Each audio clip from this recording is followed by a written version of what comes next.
So I just realized a lot of these babies are coming up on 10 feedings.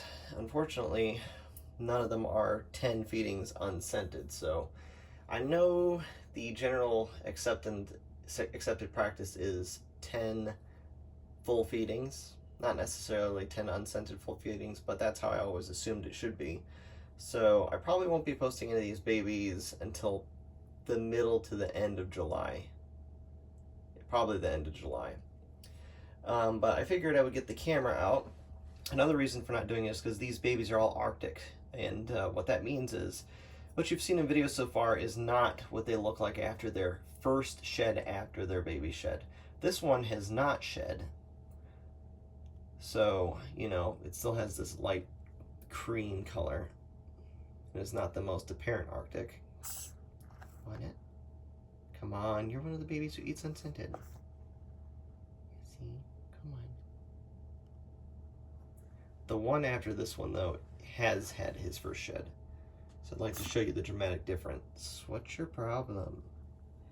Oh, it's... Okay, so the color or the quality of the video might look a little different because I'm recording with the iPhone, but I forgot the iPhone uses LiDAR to autofocus, so that could be the whole reason the baby's freaking out, because LiDAR is literally just light bouncing off, infrared light bouncing off, and snakes can see that. So let me stop recording and get this baby some food in his mouth. Well, that didn't work.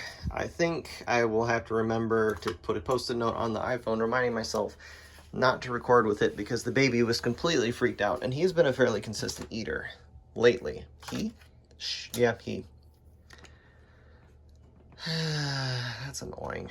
Well, I guess I'll just do a quick C on this one to just show the difference between an unshed baby and a shed baby. Okay.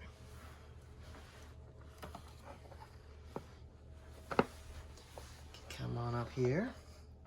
Of course, I'm starting to get rid of these bins, and of course there's poop in the back, but I'm starting to get rid of these bins because this actually makes it harder to feed them, because they don't like to come out.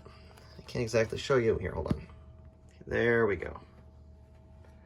That is a shed baby. And this one wasn't very high in contrast when he shed out the first time, so much lighter, a lot more contrast, slightly lighter spots,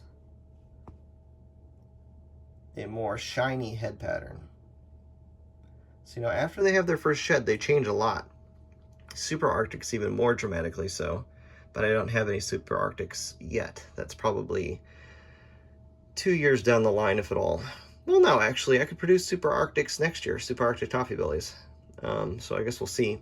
It's assuming nothing goes wrong, because everything seems to have to go wrong lately. Not even lately, the last 3 years.